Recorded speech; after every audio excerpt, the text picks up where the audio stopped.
Welcome to the Two Joes podcast. We're here on a Thursday in Salt Lake City. We have a special guest today.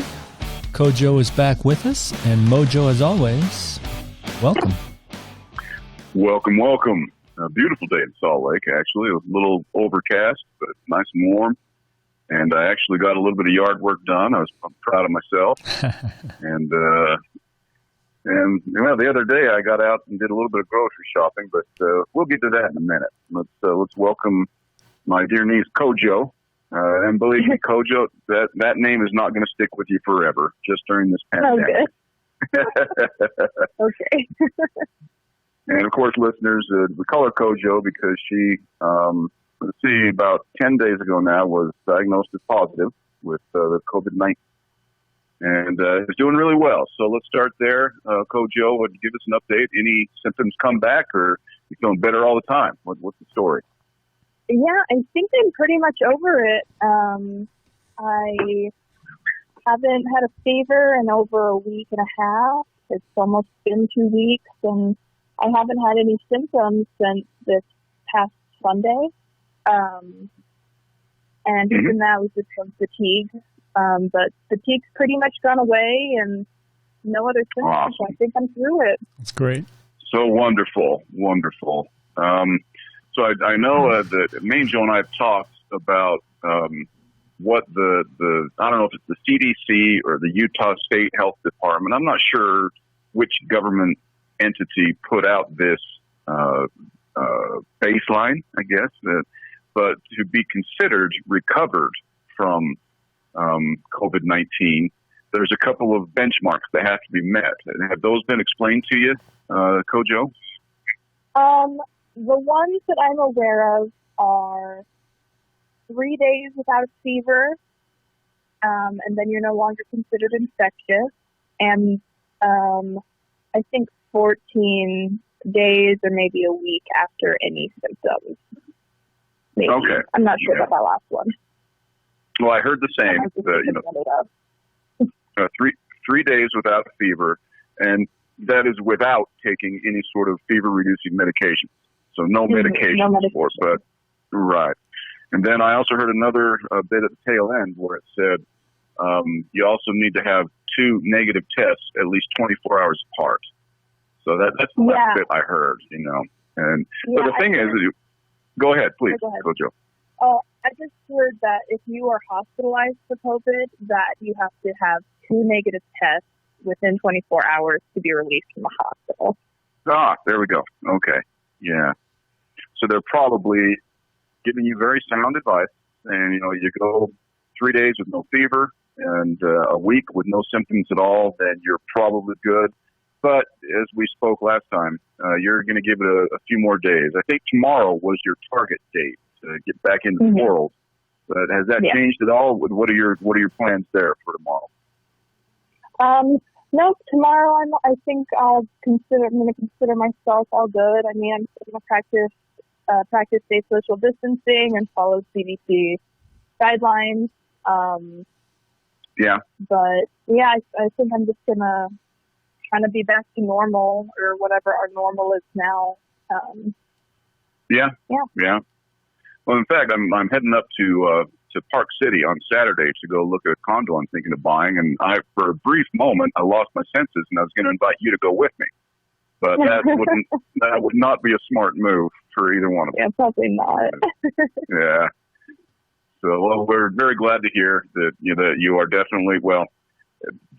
It certainly seems like you're part of the 98% it's going to be just fine, And boy, what I'm really holding out for now, every day I check the headlines to say scientists have found a way to determine if you are now immune. And so you don't have to worry. You won't infect anybody and you won't get reinfected. And as soon as we can test for that, then, our economy will start roaring back in short order, So, other than MoJoe, you got a question for CoJoe here. Not at the moment, no. So our last podcast, CoJoe, we had on a dear friend of ours. Not sure if you've met him. He goes by Big T. He's one of my oldest and dearest friends, Big T. And he's attended jam sessions in the past. He doesn't play any instruments. He just comes by and has some beers and enjoys the music. But we spoke with him about what's going on up in Park City right now. He lives and works up in Park City. And he spoke about, of course, with what we expected. It's a total ghost town up there. And this, right now is pretty much the tail end of their busy season with skiing and everything. And it's such a shame because we had such a great snow year this year, just wonderful accumulations. But he also mentioned how Summit County, wherein Park City resides, saw a higher than average per capita caseload because it's such a tourist attraction. And it was an enlightening conversation that we had with Big T. And by the way, are you listening to any of these or just the ones you were carrying? Who, me? Yeah. Oh, yeah, I listen to all of them. Well, I listen to some of them. Yeah, so you're the one. Okay, cool. Yeah, I'm the one listening to some of them. So have you been in... Oh, please go ahead. I was just going to say, you guys have some cool guests. So. We have, cool yeah. guests, We've... well, not really. You are what we call an extremely topical guest, going through what you've been through, and let's say contemporaneous. You were the right guest at the right time. The other guests we've had have been wonderful, awesome guests, but we could have them on anytime. But so CoJoe, have you been in constant contact with your family? Your mom and your stepdad and brother and everybody. Yeah, I just got off the phone with my brother, and I call my mom like 3 or 4 times a day because I'm bored. So yeah, I'm keeping in touch with folks. Yeah. And I wanted to ask you also about your brother. I'm meeting up with him this Saturday at your mom's place, just south, in Draper, and I'm going to borrow the tile saw. I'm going to do some home improvement, and he has not. Now, he picked you up from the airport when you returned from New York. Has he shown any symptoms or been tested or anything that you know of? No, I talked to him just a couple minutes ago, and I've been bugging him. And he said he doesn't have any symptoms. He's doing just fine. He hasn't, been leaving the house. So that's good. So, yeah, he should be fine by now. It's been well over 2 weeks since he's seen me while I was sick. And I'm really happy that he's okay. Now, 2 weeks makes me feel pretty good. 2 weeks is like the cutoff where even, there's a chance that he got it and was totally asymptomatic. But after 2 weeks, it doesn't seem he would be infectious anymore, even if he did have it and didn't know it. Yeah, I don't think so. So that's good. Yeah, and it's not like I'm going to go pick him up and drive there. I'm meeting him there, and I'm going to get out wearing my Darth Vader mask and surgical gloves and stay 10 feet behind him. And, yeah. In fact, we should have CoJoe and her brother on a podcast in the upcoming days, maybe Sunday. Do you think your brother would be up for that? Probably. I'll ask him, but I don't know what he's up to. Yeah, we can talk like the rest of us. Well, yeah, we can talk about a lot of cool things, including MoJoe. My nephew is one of the few people I know personally who has actually made money off of music. He mixes up some certain beat tracks, and I think he said he got paid like $81 or something for some music he put together. What was the story there, CoJoe? Did you? I don't remember. I know that he makes beats, and I think occasionally people either sample them or they buy them from him, or he gets ad revenue from YouTube. I'm not exactly sure, but I know he's made a little bit of money off of them. Yeah, and by little, I mean very little. It's not a constant stream. It's like a one-time payment. Yeah. Yeah, but that's still, neat. Mm-hmm.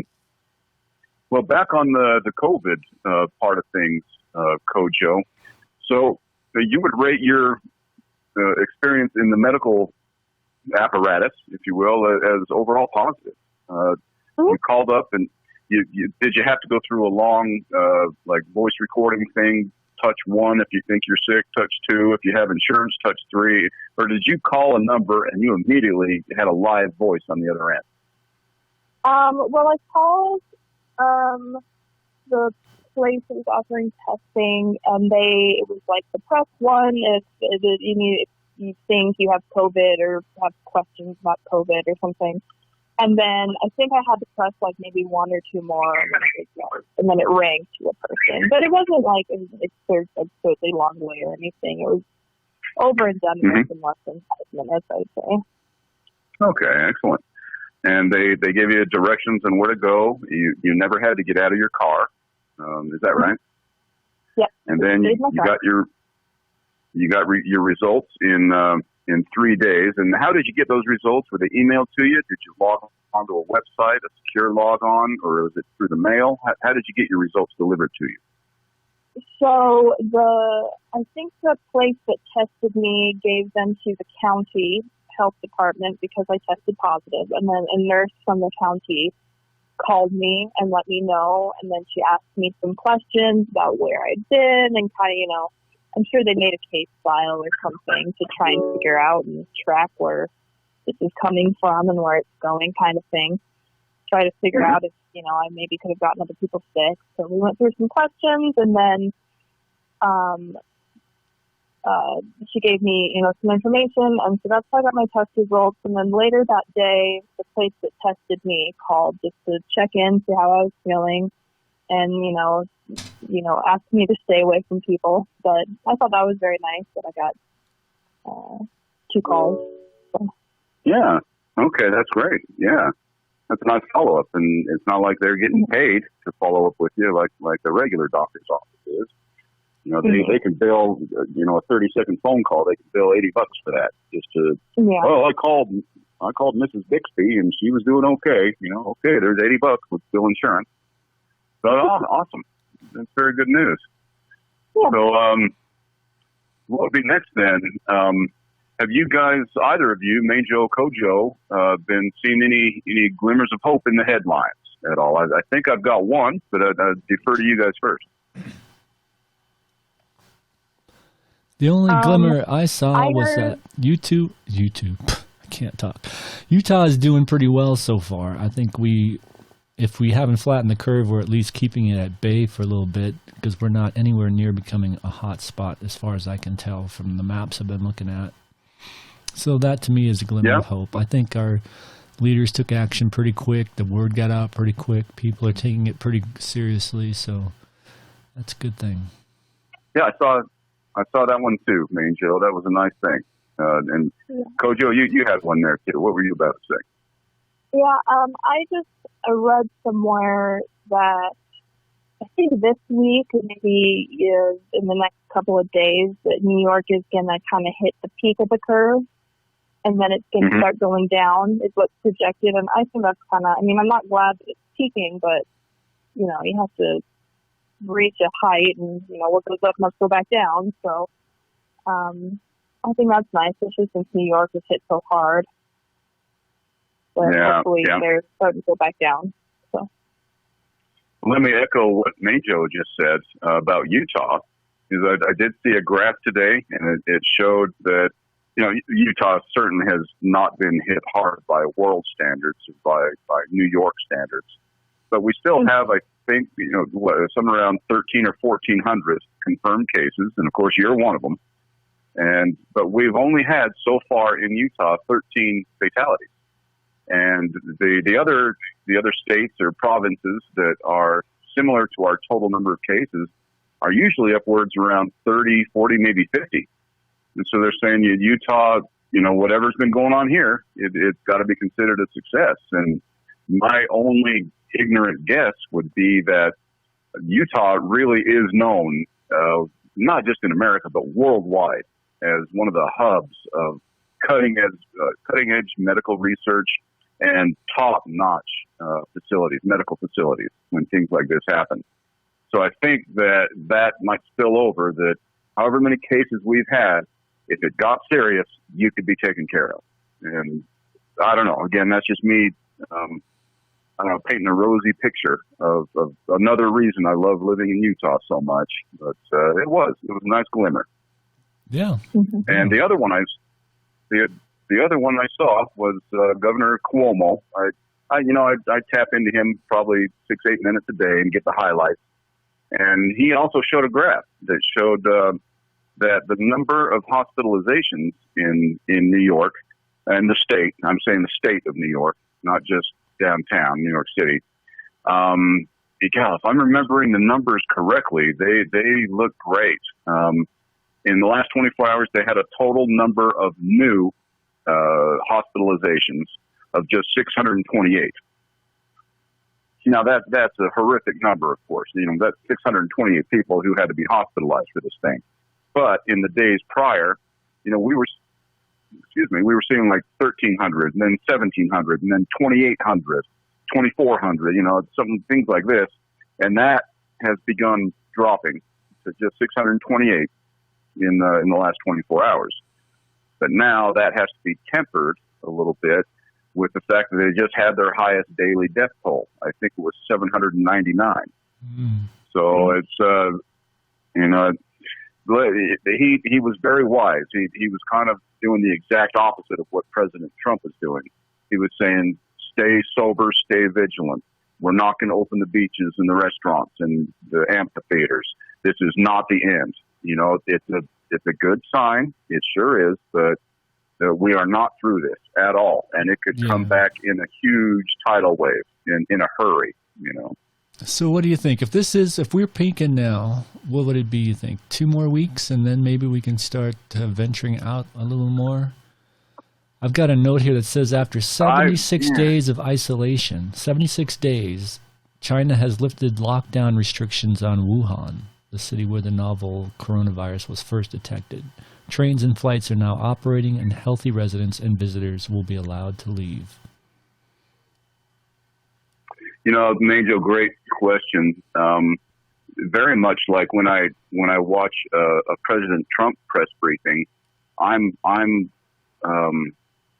holding the news coming out of China in about the same esteem that I do President Trump's pronouncements. I don't know whether I can trust anything coming out of China. Well, this is a little bit different than stats and numbers and all that. This is lifting travel restrictions. It's pretty easy to verify that, and this is from the New York Times, I believe.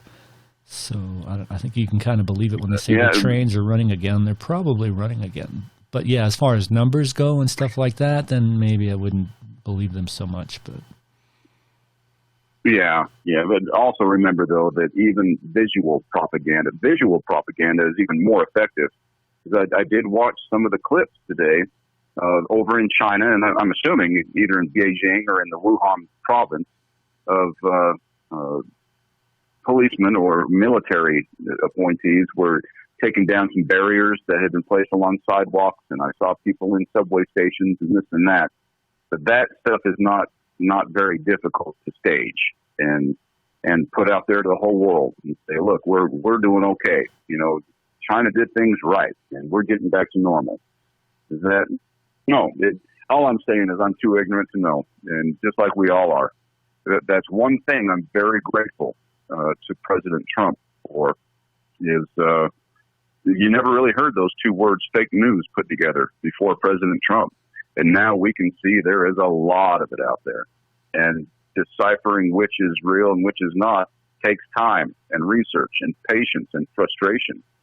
So I don't know what to believe, but the one thing I do believe, let's keep doing what we've been doing for the past 3 weeks and do this for another 2 or 3 weeks and then see where we are. I'm kind of with you on that. I totally agree. However, where I'm not with you at is why would you submit yourself to watching a Trump press briefing? I mean, if you want to see fake news or get misled, I mean, oh my gosh, why would you do that to yourself? I mean, that's one of my big beefs is why are we making this demented authoritarian the top story every single day, and he goes around bragging about his ratings. It's just ridiculous. I mean, he doesn't say anything that's worth the air that it goes out and it transmits on. I mean, it's like, I don't know.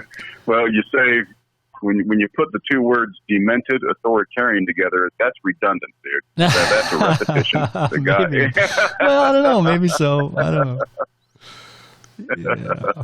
So in fact, CoJoe, if I could, I wanted to jump to CoJoe really quick because she has some visual skills that we saw recently, and I thought about putting something together. I had a brainchild, but I just don't have the skills to put it together. And maybe you could do something like this, dear niece.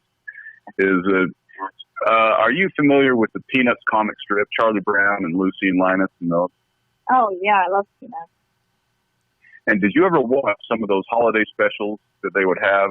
You know, like the Charlie Brown Christmas, Great Pumpkin, all of that? Yeah. Now, please tell me you remember during one of those episodes that any time that some of the main characters, the kids, were talking, you could hear them talk English just fine. And they were speaking back and forth and everything. But anytime there was a teacher or a parent or any adult talking, it was just this long, drawn-out, muted trumpet sound, you know? Well, yeah, exactly. So do you think, is it in your skill set to take some clips of President Trump doing a press briefing, and when Dr. Fauci gets up and speaks, you can hear him, or Dr. Bricks, or the Surgeon General, or anybody else. But as soon as Trump walks behind that podium, immediately his visage, his person gets blurred out, and all you hear is wah wah wah wah. You know, could you do something like that? Because I believe that would have 100,000. That would have 100,000 views in about 4 days. Oh man, I don't think so. I'm not great with video stuff, but I mean, I could try. Probably not. I'm not great with stuff, but. Well, if you have any classmates or friends in your circle that might think that's a good idea, that I'd love to see it. And all I'd ask, it would be really funny. And for payment, all I would ask for is a Big Mac and a bottle of Crown. For them to edit for you? No, create the whole thing and put their own name on it and do it all. You know. I see. Yeah. Yeah, so, that's fun. I don't know. I'll ask around see if I know anyone that could try. Yeah, I think it'd be funny. So overall, you've been pretty happy with how your situation's been handled by what do we call them? The state medical authorities, if you will. I mean, now when you got tested, was it somebody from the state or from a hospital, or was it a National Guard person in protective gear? Who tested you? So I went to Intermountain Healthcare, and just two nurses that work there came out and tested me. So I was in an Intermountain facility. Well, I was outside in a Intermountain facility. But yeah, they've been doing a big job. So now this facility that you approached was it similar to where Grandpa was when he was undergoing his brain cancer? It was the big, tall, high-rise hospital type of thing? No, I went to, it wasn't an Instacare, but it also wasn't a hospital. Maybe it was an Instacare. It was like a big Instacare, though, if it was.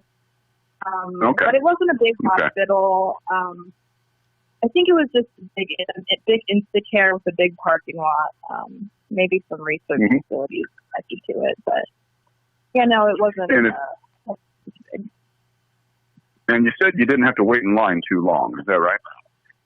Yeah, I'd say the whole thing took about an hour from when I got there. So I mean, I guess that's kind of a wait, but if I'm honest, I was expecting a 3-hour wait, be behind a bunch of cars. It was definitely shorter than I was expecting. Now, here's a question I'm hoping you can remember, because I know you're probably a little stressed out and might not have been paying attention to your surroundings as much. But when you looked around the parking lot, when you looked around to where cars would be parked, did you notice that it was pretty much empty, or not as full? I mean, what was the capacity? How filled was the parking lot in this this healthcare facility? I'd say it was like decent. Like it didn't look busy, but it for sure wasn't empty. Probably less. Like if we're gonna go small, medium, large, it's like a little less than medium. That's a terrible scale. Okay, excellent. Does that make sense? No, that yeah.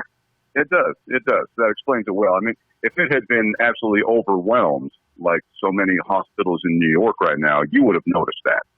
Oh yeah, and if it was deserted, I would have noticed as well. So I raised this question because of, and MoJoe, this goes back to you and me.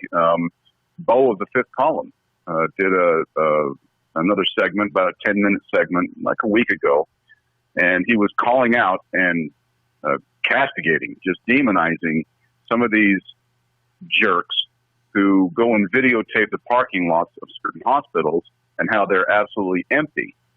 And these people are saying, well, if there's really this pandemic going on, why is the parking lot of this hospital empty right now?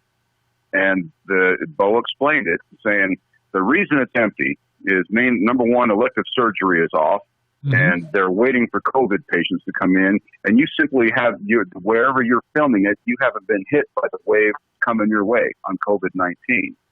So, he was essentially trying to destroy the groundwork that these conspiracy theorists are trying to set their feet on. Oh, good. And so I was curious, I was curious what you might have seen, CoJoe, and I think that explains it very well. That if you want to have plastic surgery, you're probably going to wait until Thanksgiving to have that done.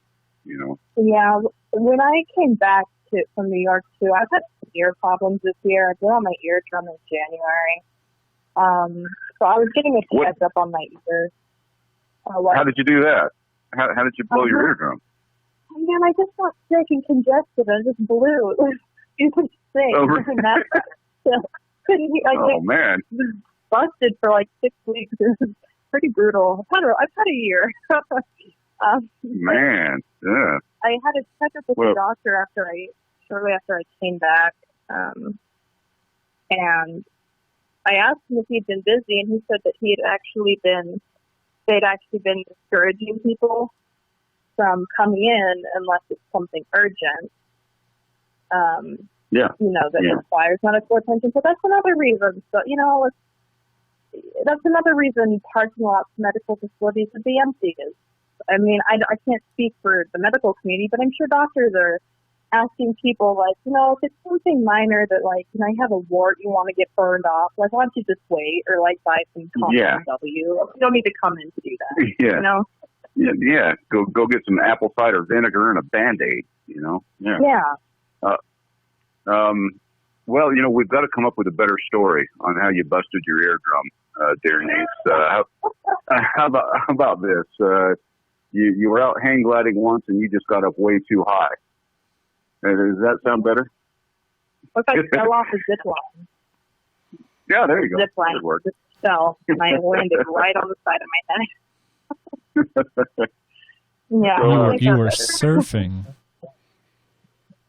Surfing? You were surfing, and the wave clipped you and took your eardrum out. Yeah, a fish went in there and just, bit it. So you mentioned, again, the hospitals and the healthcare professionals.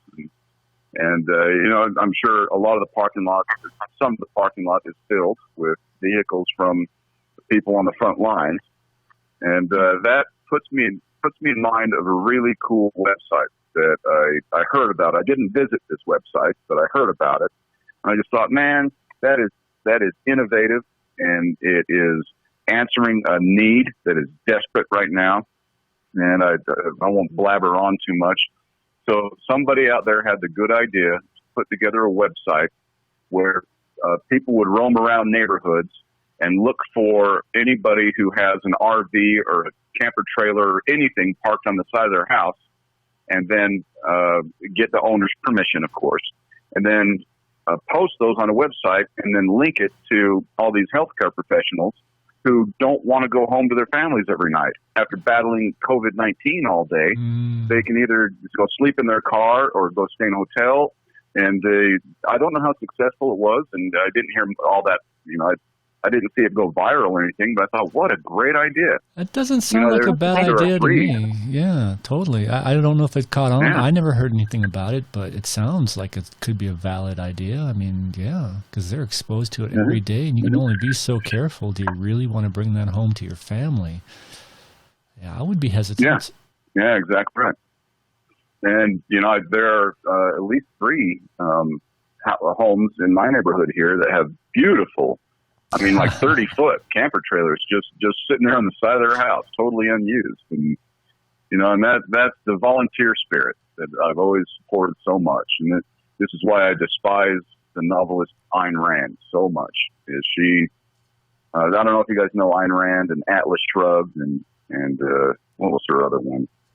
I don't know, Core Flash or whatever it was, but she was all about be for yourself, do for yourself, do not ask or expect anything from anybody else. And I don't know, maybe I'm getting off on a little tangent here if you guys aren't experienced with Ayn Rand, but it's like the opposite.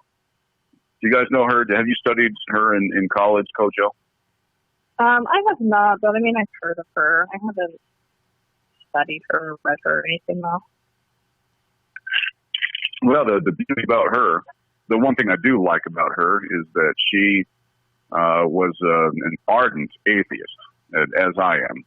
And also at the end of her life, after, writing all these novels and going on talk shows and writing editorials about you take care of yourself and you don't expect anything from anybody. And if you do, I'm not going to say criminal, but, you're not the natural order. At the end of her life, she was on Social Security. Now let that sink in there for just a sec. She spent the last years of her life on Social Security while making a career at telling people, don't do that. Take care of your own self. You know? I think it goes back again to what we've talked about on the podcast. It's like people just have such a hard time relating to what other people are going through until they experience it themselves. It's like Dick Cheney being totally... go ahead. Go ahead, CoJoe. I was just saying that, empathy is so important. Like, I can empathize. I don't know. I just think it's important to empathize with people and to do things and good works and kindness and spreading of that, without the expectation of getting anything in return or benefiting from that. Mm-hmm. I don't know. I think personally for me, it's important to do good things and be kind to people I don't know because that's just the right thing to do. I don't get anything back from that. I don't get anything from them. I get lost back from it, but I don't get anything from the person I may be helping out. Well, you just stole my thunder right there, dear niece. Sorry. No, but I'm going to echo your thunder, if I may. You remember when I was going up to the children's hospital once a week and playing guitar for the sick kids and everything, and so many times I would get a pat on the back and, oh, MoJoe, you're such a good person for doing that, and you're so selfless and so giving, and you're not asking for anything in return. And I would always say, oh, wait a minute, I get way more out of this than the kids do. I get a lot more out of it than they do. And you just said it right there, is you do get something out of it. It's not monetary or, oh, come and stay at our mansion for a week because you were so good to our kids, things like that. You get the smiles and you get to see, some 10-year-old girl with cancer playing the bongo drums. And, that's the sort of thing. That's what you get out of it. So, well done. I just want to say a couple. This is definitely a tangent, but so feel free to edit me out if it's just too rambly. But I had a really reaffirming experience about because sometimes it's hard to be a good person all the time or do good things all the time. Sometimes you have to go out of your way. Driving someone to the airport maybe that's annoying, but it's the right thing to do. Kind of thing. But well, may I say, most of the time, it's difficult to be a good person most of the time. Yeah, I think that's very valid. And I have a habit. I'm not sure if it's from working customer service or just because I like people in general, but I like to smile at strangers when I walk past them. I just like to smile at everyone I walk past. It's just a weird habit, I guess. And I remember I was walking out of work one day, and I had been told while I was at work by one of my friends that a friend of mine had died by suicide. And I was so, I mean, I wasn't like crying or anything. I was at work. I kind of sat there, and I was so sad and upset by that. And I remember I was walking out to the parking lot, and I was just really deep in thought, and some lady walked by me, and she just smiled at me. And, it just made me feel better. I don't know why. I don't know her. She probably didn't even think about it, but something about just knowing that people out there care, made me feel a lot better in that moment. So that's a nice thing. Yeah. Yeah. Well, and just, it's amazing what a smile will do. And that's often where you need to, what's a good metaphor here is, keep your shelves stocked, because you might smile at everybody you meet one day, but only 6 of them will return your smile or even acknowledge you. And you can't let that stop you from smiling again to the next person you meet, and say, well, I'm not making any difference. Okay, I'm just going to be a dour person. I'm not going to smile at anybody now because that guy didn't smile back at me. Mm-hmm. Yeah. Know what I mean? Yeah, I like the analogy of taking a rock and you throw it in the pond, right? And those ripples go out from where the rock hit the water. And that's kind of what your smile does, right? You smile at that one person. They may not smile back at you, but they might smile at someone else who might smile at someone else. And then it goes on that way. I think where you kind of blow it is when you do expect that smile in return. But if you just smile just because, you can't go wrong. Yeah, you can't. You really can't. Where you can go wrong in this day and age, is it has become risky to compliment somebody on their looks in any way, either hair or smile or even what they're wearing or things like that. That can get risky today, and I can kind of see why, in certain circumstances, but. You might meet somebody, CoJoe could meet some man that she thinks is the most handsome man she's ever seen. But for her to say, my God, you're good looking, that could be taken as, well, is that how you're judging me then, just by how I look? Oh, shame on you. Shame on you. It's the same thing, so it can get a little tricky that way. And so if you want to compliment, please go ahead, CoJoe. Oh, sorry, I keep cutting you off. No, I was just saying, I think complimenting people on, physical appearance and stuff can get dicey. I think also, as a young woman, if some older guy on the bus comes up and is like, hey, you're looking nice today, it would just make me feel so uncomfortable because he could mean no harm by it, but I don't know that. Versus I'm in a grocery store and some lady is like, oh, hey, I like your sweater. I'm like, oh, thanks. It was $4 at this store. It's a little bit safer, I think. Yeah, so really I think the best thing to do is to fall back to the sanctuary of just smile at people and say hello. And how you doing? How you holding up? Things going all right? Keep it there. Keep it in that arena instead of, man, your hair looks great. Then they might think, oh, this guy might be a creeper, So it's kind of the way things are going. And honestly, I'm not complaining about it. I can adjust to this. It's a lot of people can't. And I think most of them are Trump supporters. They say, oh, anti-political correctness, whatever. You don't compliment a woman on her figure. Don't ever do that. And okay, I can adjust to that. I've got no problem not doing that any longer. Or what she's beautiful her smile is or anything. I can handle that. I don't think I think people act like it takes away their personal freedom, being able to make someone else uncomfortable. I just think that's so dumb.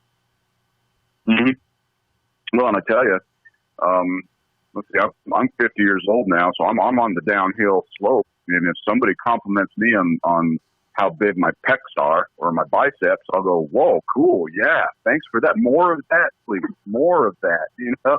Give me some more of that. I would love it myself, but I can. What do you think, MoJoe? Can you handle being complimented on your physical appearance by a woman or a man?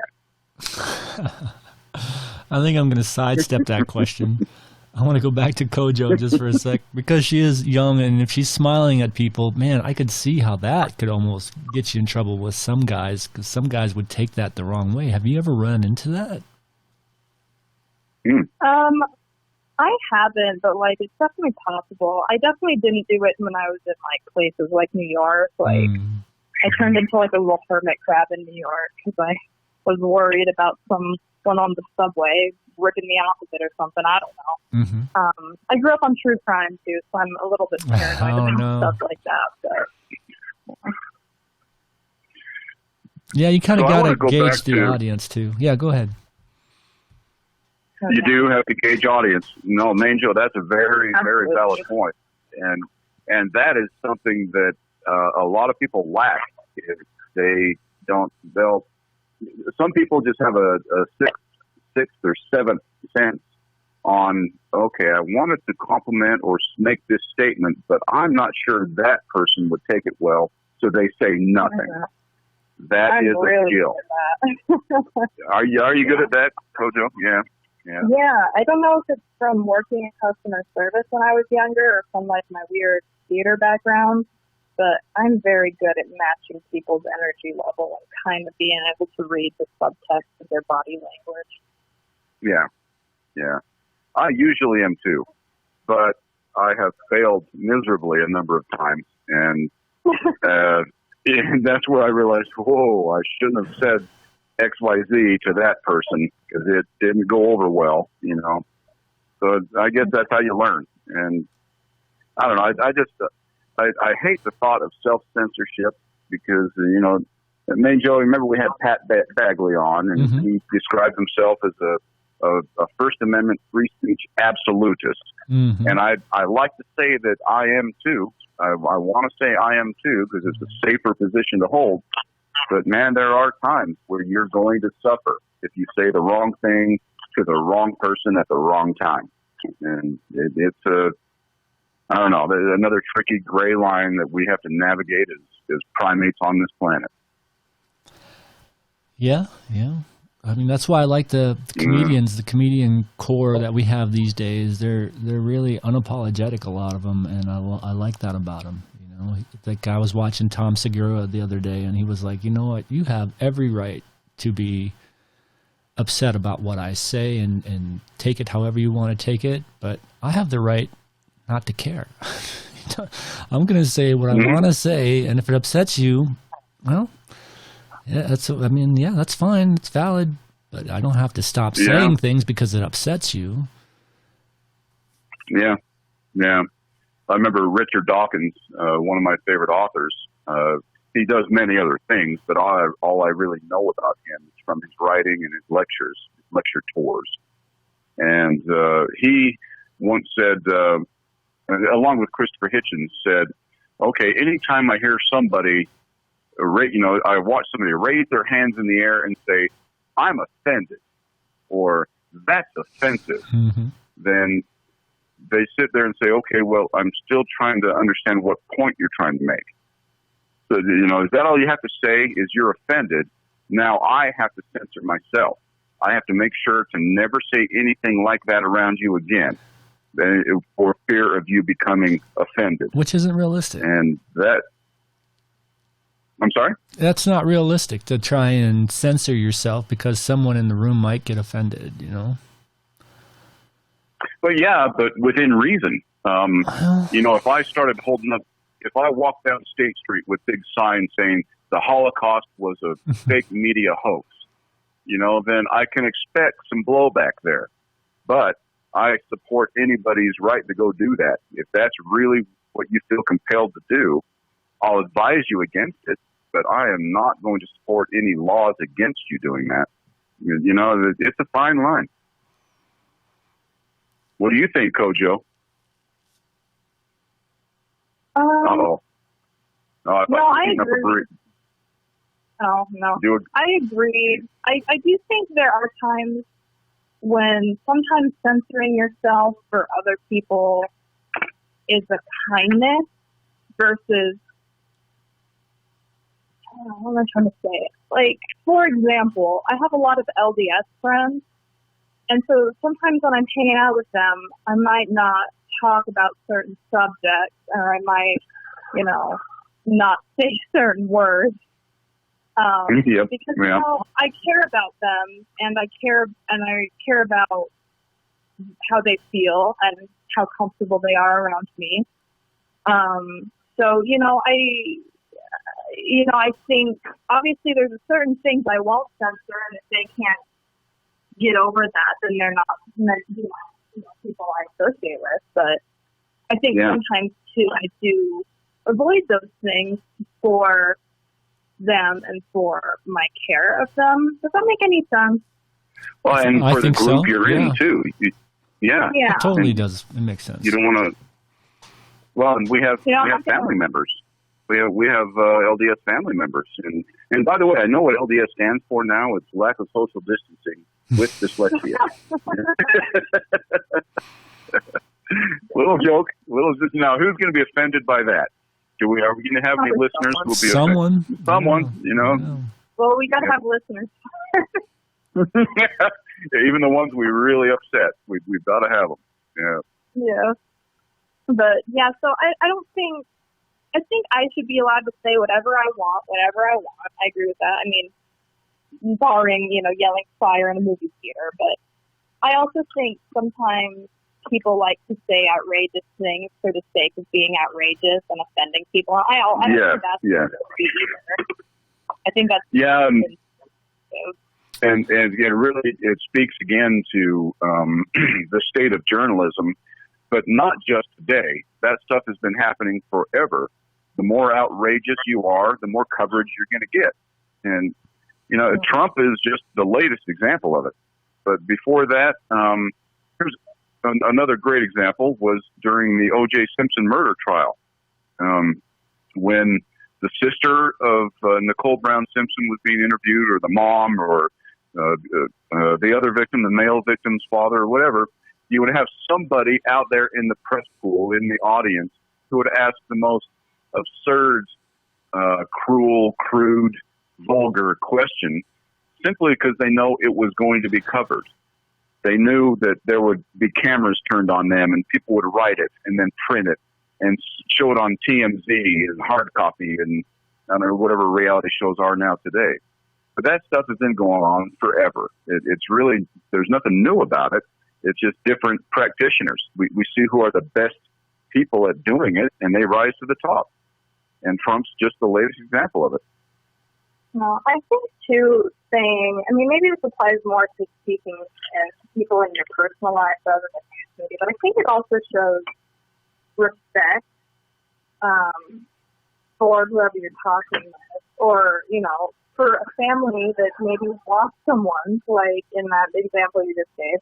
I think it shows respect to maybe avoid certain topics, or, to use different words or language. But, respect. I don't know.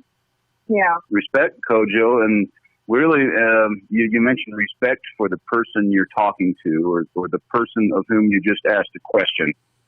But really, the respect is more for society at large and the listening audience and the community you live in and our culture that has certain, I can't say moral norms or behavioral norms, but a taste maybe. We just have better taste than to ask questions so vile, so mean, and then do it just to get a reaction.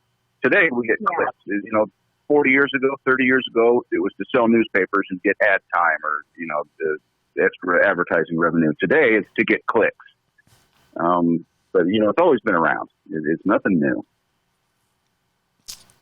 Yeah. So on that note, I'd like to do a little pivot here. We're kind of getting close to the wrapping up this podcast. And we had big news come out. We had big news coming out. Bernie officially suspended his campaign on Wednesday. And I just wanted to touch base with you guys and see how you felt about that. Biden is basically our Democratic nomination to run against Trump. Any thoughts? Yeah, and may I ask that we start with CoJoe's thoughts on this, and then let's do 2 rounds. Let's each get at least 2 turns on this one. CoJoe, what are your immediate thoughts on Bernie dropping out? Well, I was a big supporter of Bernie, and so I'm pretty disappointed. But that being said, you were? You said I am. I still am. Okay, good. I still adore Bernie. Yeah. But so I'm very, very disappointed. I'm not a lover of Joe Biden. I don't think he's a bad choice. I think he's a boring one. Joe Biden doesn't get me excited to go out and vote. I will be voting. Yeah. But he doesn't get me excited to go out and vote like Bernie Sanders does. Yeah. That being said, the thing that's been so alarming for me is how many people have been saying they're Bernie or bust. That's so alarming to me because people with that mindset or people that are saying, well, I'll write in third parties, people that are saying, well, I'm just not going to vote if I can't vote for Bernie. I'm not voting for Biden. It frustrates me to no end because though Biden is a boring choice, I think Trump is a dangerous choice. So I want him out so bad. And so these people that are saying, like, oh, well, I don't like Biden because of this. I'm like, well, maybe consider that you're going to allow RGB to retire because Trump's not in office anymore, and we know Biden's not going to put someone like Kavanaugh on the bench, like, again. Like, I don't know. That's my initial thought. That's a great start. Great start, MoJoe. Do you have a follow-up to that? Well, or I hate to disappoint CoJoe because I think the world of her, but I don't see myself voting for Biden. I mean, I'm not going to vote for Trump either, obviously, but I think I'm kind of reached the point in my life after seeing politics for the last however many years I've been voting that, it's time that I start making them earn my vote. And Biden, I fear for his health. I do not think he's up to the challenge. I don't think he's well. I think he has the early stages of dementia. I can't cast my vote for that. That's just me. Yeah. I mean, I respect the people that are voting for Biden out of, harm reduction, which is basically kind of what you just described. We got to get Trump out of there. Yeah. But, in Utah, Trump's going to win anyway, so I don't feel like I'm doing any damage. If I was in a swing state, then I'd probably maybe reconsider my choice not to vote for Biden just to get Trump out. But that's kind of where I'm at right now. I feel like I'm either going to write Bernie in or I'm going to look for another party that matches or lines up with what I want to have happen in the future as far as, how do we go forward from recovering from this pandemic? How do we start talking about UBI and healthcare for all and seriously think about these things and how we can implement them because the present course just isn't working for me. And that's kind of where I'm at. Gotcha. Well, I've got to do a follow-up on what you said there. You do not fall in the same camp that I do, and that is I'm voting for whichever candidate has the highest degree of probability of beating Donald Trump. That's really where I fall. It's as simple as that.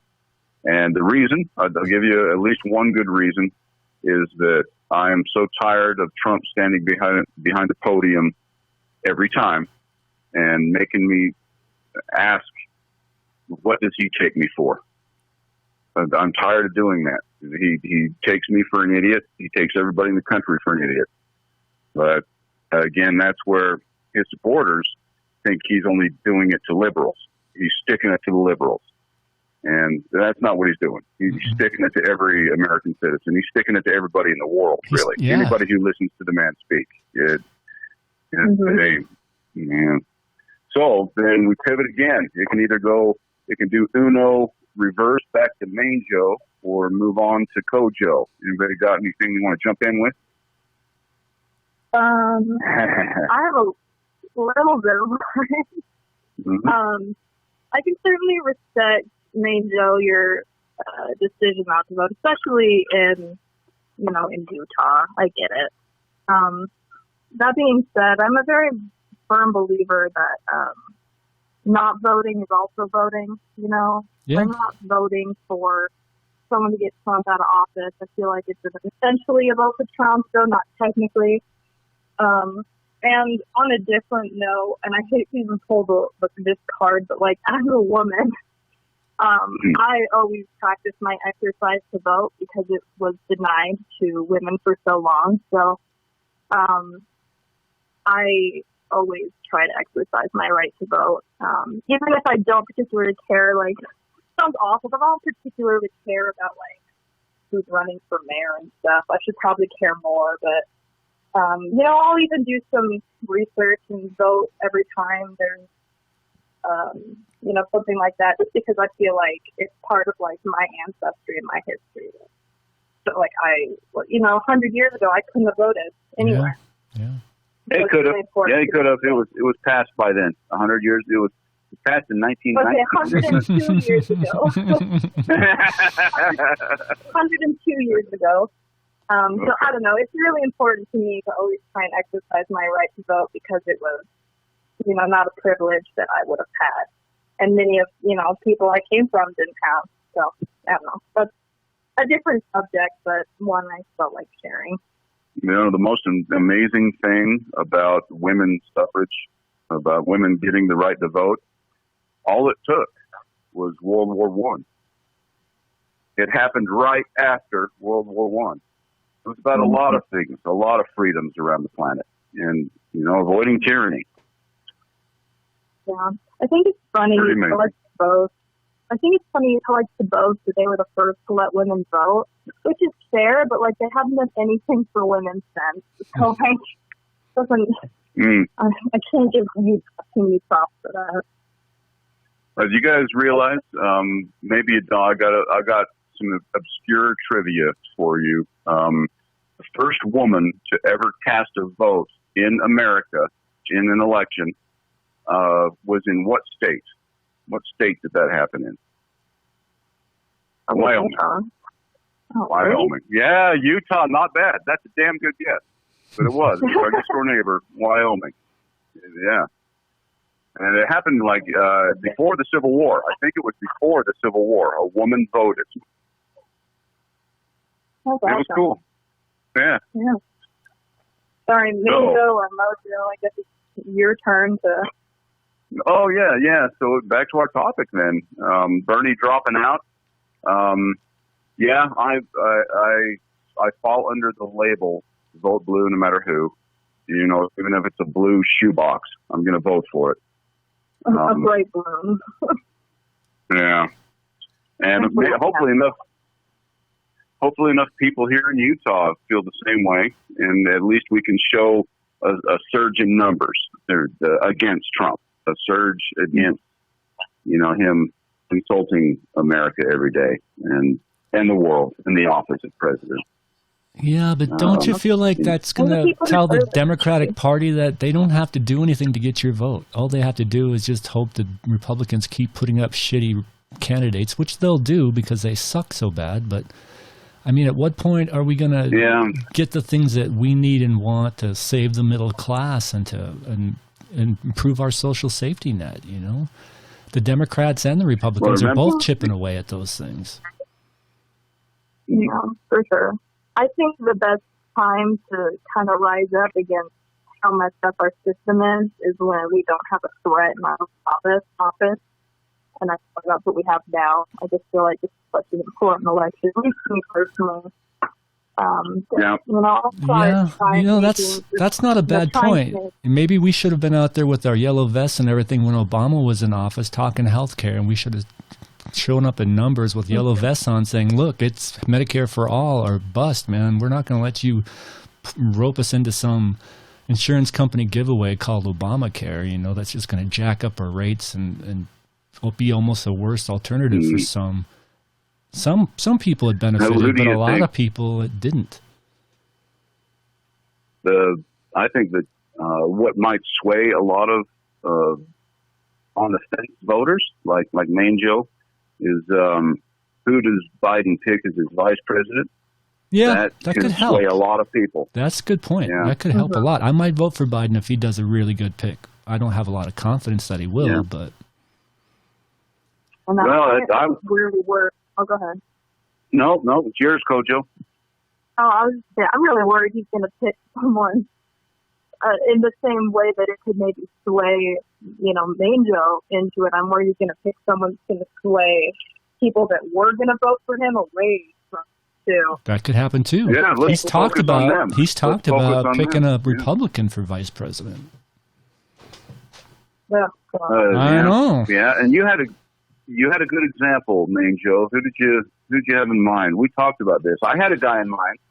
A guy. Oh. I say a guy. It was a man. I had a Republican in mind. We joked about it that if he had to pick a Republican, the one Republican that might be kind of crazy and almost work, and it might get the Republican Party back on some solid ground, would be if he picked John Huntsman to be his vice president running mate. Yeah.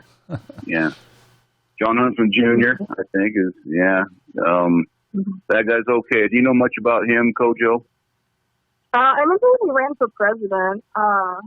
He did? He was younger at the time. But I like him. I mean, as far as Republicans go. Yeah, exactly. He seems to respect people. He seems to have empathy, Yeah, that's important to me, too, how you treat people. Yep. All right, guys. With that, amazing, dude. A good conversation there. Thanks for humoring me and talking about Bernie dropping out and all that, the election coming up. I appreciate that. Yeah. But it's been an hour. I have one last request. Yeah, go for it. I have one last request, and this one's right at you, dear niece. You've been a part of a number of podcasts, and we're so grateful for them. And we can't wait to do one live in studio. The sound quality just goes through the roof when we're on the same room. It's night and day. It really is. But since you've been a part of a few of them, would you give us an outro as MoJoe plays some music? Yeah, what do I do for an outro? Well, I watched you on stage many times, and I think you know what to do. Keep it to the rule of three. The rule of three. Like 3 quick sentences, three cool observations, 3 quick thank yous for joining us on the CoJoe's podcast. Okay.